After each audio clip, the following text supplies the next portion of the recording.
Esse é o terceiro vídeo da nossa série sobre economia. No primeiro vídeo da série, explicamos o que é economia e por que a escola austríaca é a única que faz sentido. A praxeologia está para as demais correntes da economia, como a química está para a alquimia. Promete muito menos soluções mágicas, não promete transformar chumbo em ouro, mas explica bem melhor como as coisas realmente funcionam e permite até descobrir por que é impossível transformar chumbo em ouro. A praxeologia está para as demais correntes da economia, como a astronomia está para a astrologia. Se preocupa com proposições naturais, leis físicas, normas do tipo ser, muito mais do que normas do tipo dever ser. Busca explicar os mecanismos como a coisa funciona, muito mais do que dar lição de moral sobre o que você deveria fazer. Áries, esse mês você deve imprimir dinheiro para aquecer a economia. A única economia que interessa é a escola austríaca e a praxeologia, e é dessa que estamos falando aqui. Mas se não é o governo que gera riqueza, como a simples interação entre pessoas pode gerar riqueza? Mostramos isso no segundo vídeo, como a riqueza é gerada pela mera interação entre pessoas de forma livre. Todos temos a propriedade sobre o nosso corpo e sobre qualquer trabalho produzido por ele, o que nos permite realizar determinadas formas de trabalho. Algumas pessoas fazem serviços melhores que outras, conforme a necessidade das pessoas, a capacidade de especialização. Mais riqueza é gerada na troca do seu trabalho por algum outro benefício que seja do seu interesse. Dessa forma, é sempre assim que a riqueza é gerada, pela troca de serviços e produtos entre pessoas. Mas lógico, a economia não gira apenas sobre a geração de valor na negociação entre pessoas. Riqueza também pode ser gerada pelo crédito, quando o dinheiro em si vira uma mercadoria, um segundo nível de recursividade econômica.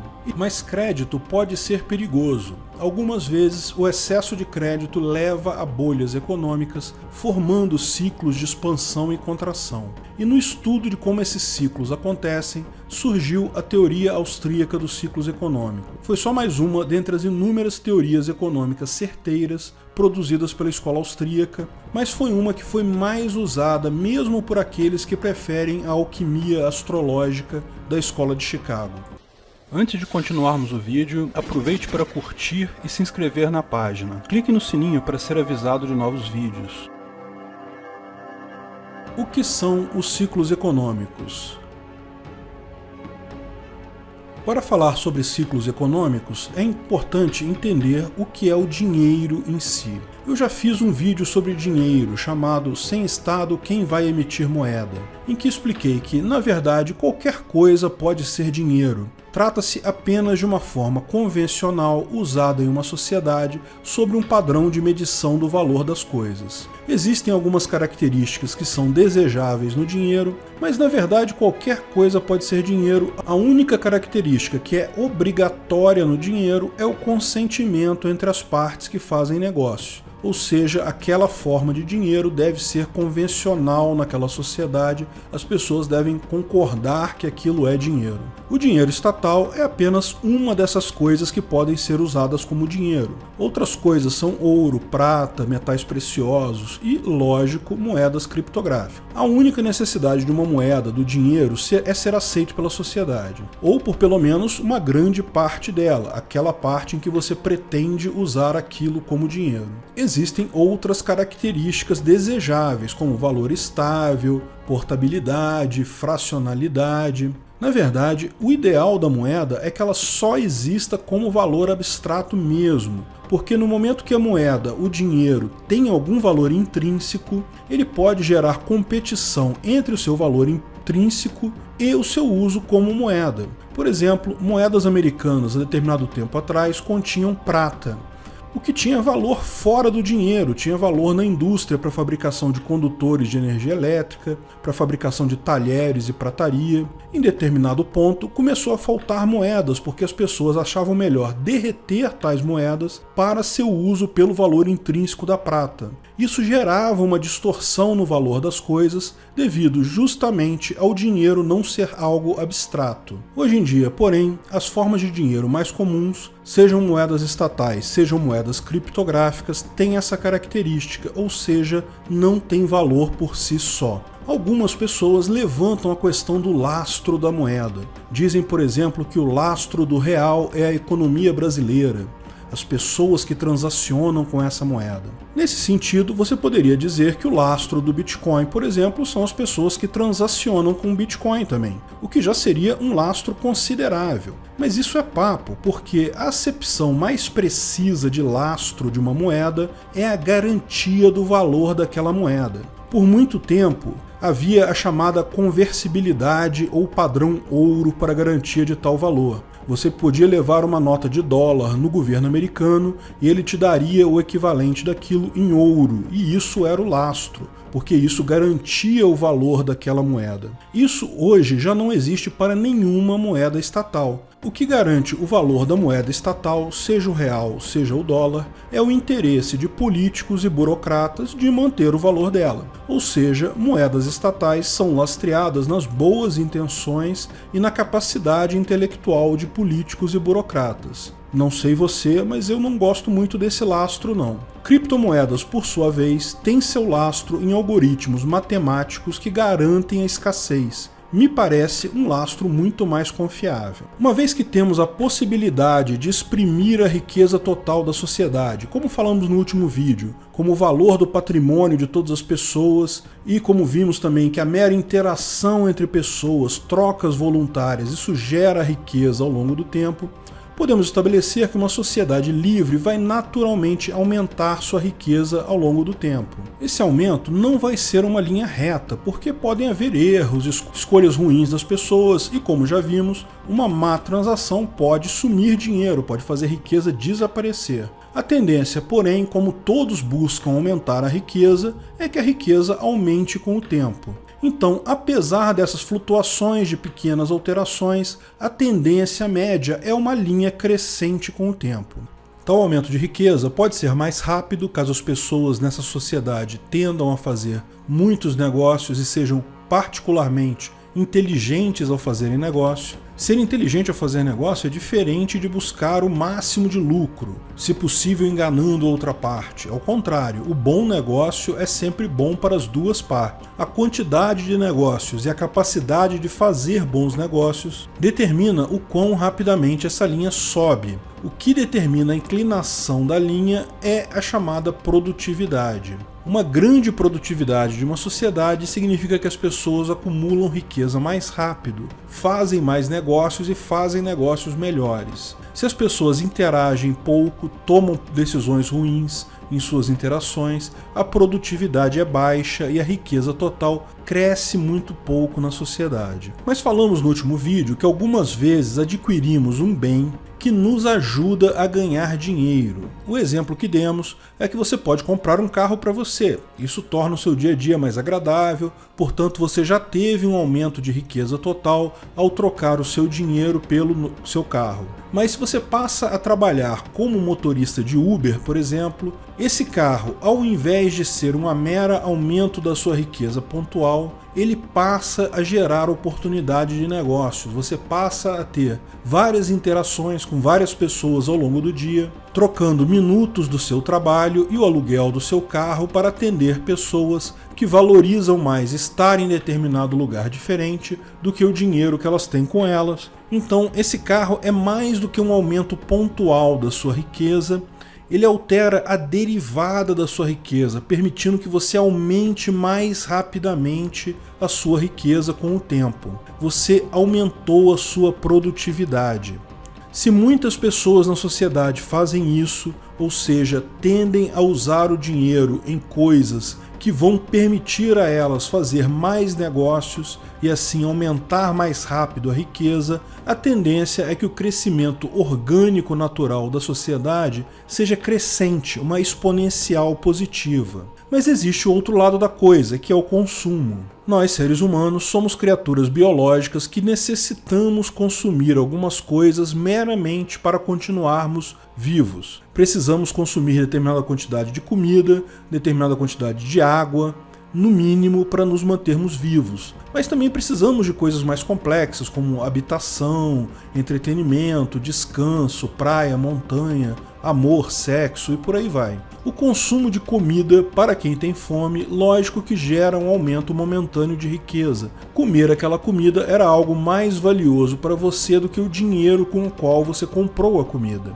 Mas é lógico que isso é algo temporário, deprecia muito rápido. Poucos minutos depois, essa riqueza deixou de existir. Em algumas horas, você vai precisar de mais comida. Mas lembre-se que, embora a gente precise, ou seja, a gente tenha uma quantidade mínima necessária para a subsistência, essa quantidade é pequena. Normalmente, o nosso desejo por consumir vai muito além disso. No final das contas, dentre as várias decisões que tomamos todos os dias, inclui o quanto vamos consumir para nossa satisfação pessoal apenas. E aqui entra um conceito praxeológico crucial, a chamada preferência temporal. Do ponto de vista puramente econômico, o melhor caminho para o crescimento da riqueza na sociedade e também para o aumento da riqueza do indivíduo é ele consumir o mínimo possível, consumir apenas o mínimo necessário para a subsistência, jamais consumir qualquer coisa por mero prazer e usar todas as transações que dispõe com outras pessoas para adquirir riquezas que permitam ele gerar mais riqueza, ou seja, investir em algo que aumente a sua produtividade. Quanto mais a pessoa se investe, mais adquire bens que permitem gerar mais riqueza no futuro, mais rápido é o seu crescimento pessoal e como a riqueza da sociedade é a soma das riquezas individuais, aquilo está também aumentando a riqueza da sociedade. Mas é lógico que nós, seres humanos, temos que considerar a finitude da vida. Ninguém aqui vai estar vivo daqui a 200 anos. Se você consumiu o mínimo possível por toda a sua vida, você pode deixar um bom patrimônio para os seus filhos, mas, de novo, você não aproveitou muito da sua própria vida. Então, a decisão entre consumir ou investir é uma decisão pessoal. Cada um vai definir o ponto que acha melhor entre investir para estar melhor no futuro ou consumir aquilo agora. Além disso, é importante notar que o risco do investimento é significativo, enquanto o risco do consumo é bem menor. Você até pode torrar seu dinheiro no jantar e não gostar daquele jantar caro que comprou, mas é muito mais difícil acertar um investimento que tenha retorno. O resultado final é que várias pessoas, você mesmo, acaba decidindo o tempo todo entre gastar dinheiro com consumo ou investir tal dinheiro em algo que vai gerar mais riqueza no futuro. A escolha entre consumir e investir é uma característica que faz toda a diferença, tanto na vida do indivíduo quanto na sociedade como um todo. E lógico, todas as pessoas prestam atenção na situação da sociedade naquele momento. Tipicamente, quando as coisas estão bem, tendemos a consumir mais. Quando os tempos estão difíceis, naturalmente acabamos buscando investir ou poupar mais, o que faz todo sentido se você parar para pensar. E veja, na hora de investir o seu dinheiro, não é preciso que você adquira tal bem você mesmo. Não é necessário, por exemplo, você comprar um carro e virar Uber. Você pode emprestar esse dinheiro para alguém que esteja disposto a fazer isso, mas que não tenha dinheiro. Lógico, como esse dinheiro você poderia usar com você mesmo e ter mais lucro no futuro, é bastante justo que ao emprestar esse dinheiro para outra pessoa, você imponha uma taxa de retorno para você. Isso é o custo do dinheiro, ou como é chamado, a taxa de juros. Cada negócio particular pode ter a sua taxa de juros, que vai depender de quanto a pessoa precisa pegar aquele dinheiro emprestado e quanto outras pessoas querem emprestar aquele dinheiro. No final das contas, o dinheiro de hoje, na mão, vira um produto que você pode comprar de outras pessoas. É o crédito. A decisão de emprestar dinheiro para alguém ou de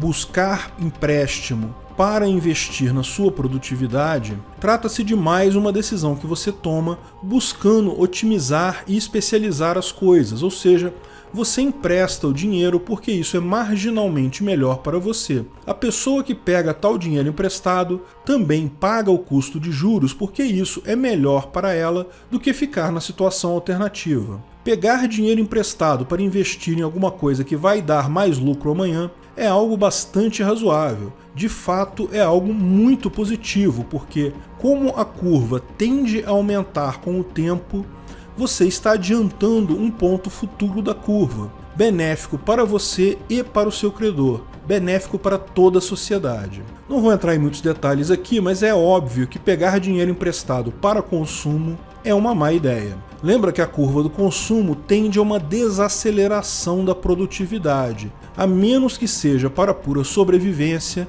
você pegar dinheiro emprestado para consumo, você só está encarecendo seu consumo e diminuindo sua produtividade. Até aqui, ou seja, até o ponto que você empresta dinheiro que você poupou para outra pessoa gastar, trocando isso por um valor de comum acordo entre as partes, tudo está funcionando muito bem. Ainda estamos plenamente em um mercado ditado pelas escolhas pessoais. Nesse tipo de mercado, um livre mercado não regulado, também podem existir crises. Lembra que eventualmente pessoas fazem más escolhas de investimento, ou mesmo uma escolha aparentemente boa pode levar à destruição de valores absurda devido a um acidente natural, uma seca prolongada ou um grande acidente físico. Mas nesse tipo de mercado, quando ocorre uma crise, algumas empresas quebram, algumas pessoas perdem muito dinheiro, mas o mercado se ajusta porque a produtividade geral não é muito afetada. Lógico que algumas pessoas são muito afetadas,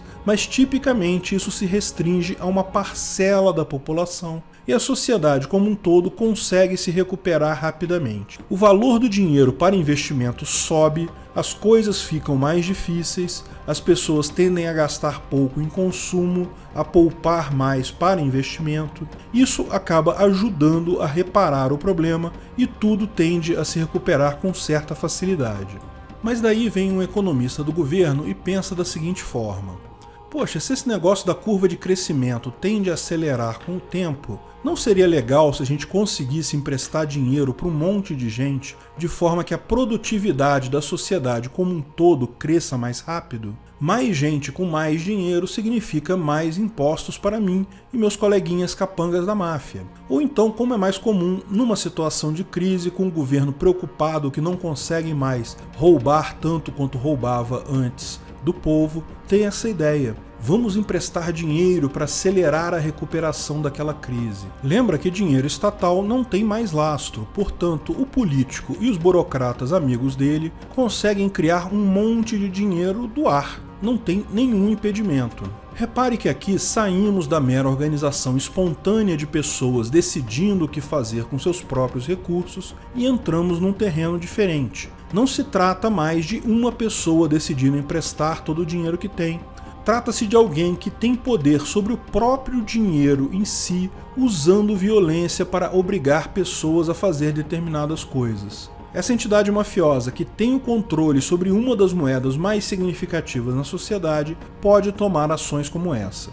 Suponha que até com boas intenções o governo tenha interesse em acelerar aquela curva de crescimento natural derivada das transações diretas entre pessoas voluntárias. Para fazer isso, como ele é o proprietário do dinheiro, ele simplesmente manda imprimir mais dinheiro e emprestar para determinadas pessoas. É importante ressaltar que usamos o termo imprimir dinheiro como uma analogia. Não significa, na prática, imprimir notas de dólares ou reais. A maior parte do dinheiro estatal hoje em dia já é virtual, só existe mesmo nos computadores dos bancos como os dígitos lá no computador. Menos de 3% do dinheiro todo do mundo existe como dinheiro físico, como notas e moedas. Imprimir dinheiro, nesse caso, é apenas uma analogia visual, mas o efeito é bem claro. O governo autoriza o Banco Central a emprestar dinheiro para determinados empresários. E de onde vem esse dinheiro? De lugar nenhum. Foi dinheiro criado pelo Banco Central ou pelo governo do nada.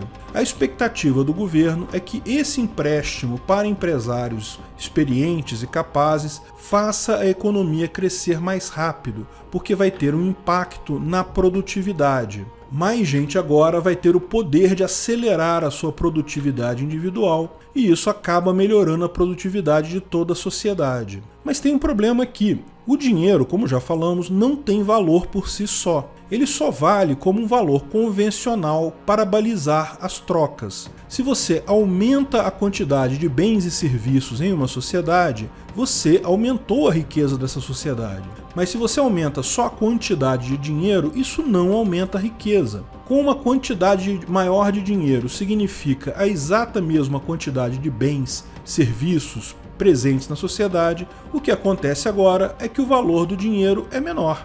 Você precisa de mais dinheiro para comprar a mesma coisa, ou seja, imprimir dinheiro gera inflação. Isso é tão óbvio e claro que não há nenhum questionamento sobre isso. Mas lógico, quando o governo aumenta o dinheiro em circulação, ele não faz isso dando dinheiro para todas as pessoas. Se ele fizesse isso, causaria apenas a inflação. Mas não, ele faz isso emprestando dinheiro novo para determinadas pessoas ou empresas. Isso gera dois efeitos. Primeiro que, na verdade, isso implica em diminuir o valor do dinheiro de quem não recebeu dinheiro novo do governo. Você que não é amigo do poderoso chefão, perdeu o dinheiro aí. Mas isso aumenta a quantidade de dinheiro daqueles alguns escolhidos. Então há uma concentração de renda sempre que o governo imprime dinheiro dessa forma. Pois é, sabe quem é o culpado da altíssima concentração de renda no Brasil? É o governo e suas políticas expansionistas de crédito e emissão de dinheiro. É sempre ele.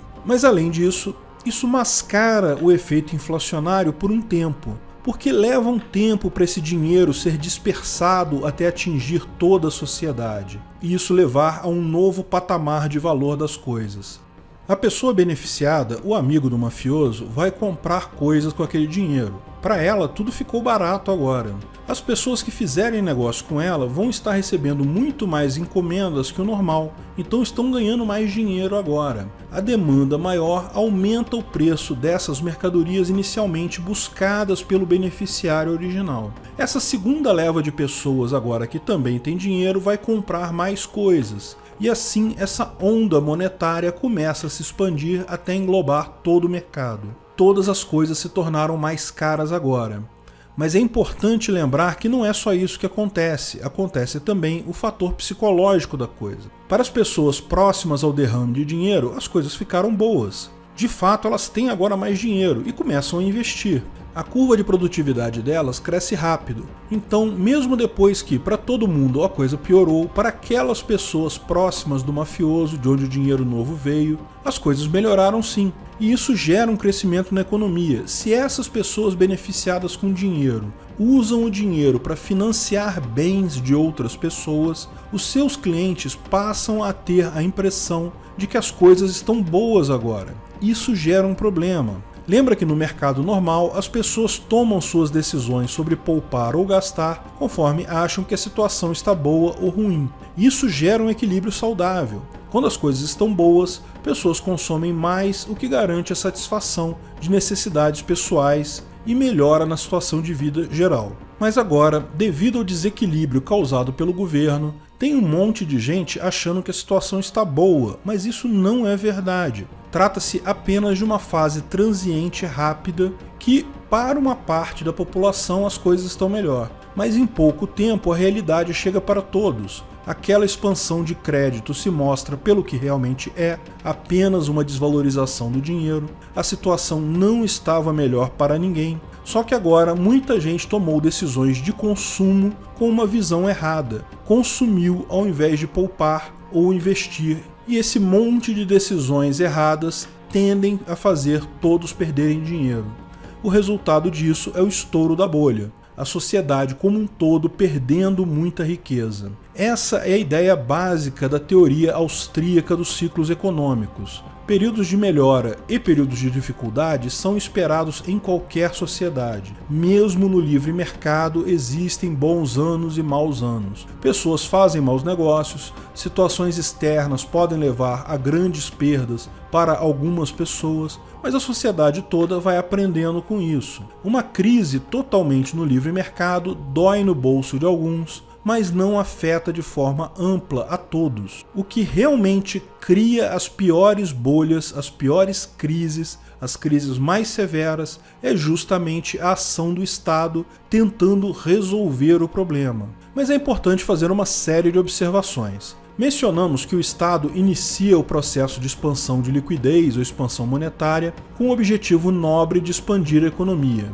Mas a verdade é que o sistema bancário privado foi quem primeiro inventou isso, antes do governo se envolver. Você deposita R$10 no banco, o banco empresta esses R$10 para outra pessoa. Você acha que tem R$10 no banco, a pessoa que pegou emprestado também acha que tem R$10, mas se vocês dois forem lá e tentarem sacar os seus R$10 ao mesmo tempo, o banco quebra, porque ele só tem R$10, ele não tem os R$20 em caixa. Mas lógico, isso não acontece porque o banco não tem só 2 clientes, ele tem um monte de gente depositando, um monte de gente pegando emprestado. No final, ninguém percebe que a quantidade de dinheiro real no banco é menor que o passivo do banco com todos os seus clientes. Mas isso é verdade em qualquer banco. Se todos os correntistas resolverem sacar dinheiro, o banco quebra. Mas como isso é pouco provável, o lucro do banco é ótimo com isso. Só que no final das contas, isso é uma fraude. Ele pega o seu dinheiro emprestado a uma taxa zero e empresta a uma taxa significativa para outra pessoa, sem você estar ciente disso. É uma fraude absurdamente lucrativa para os bancos, mas em última análise, uma fraude.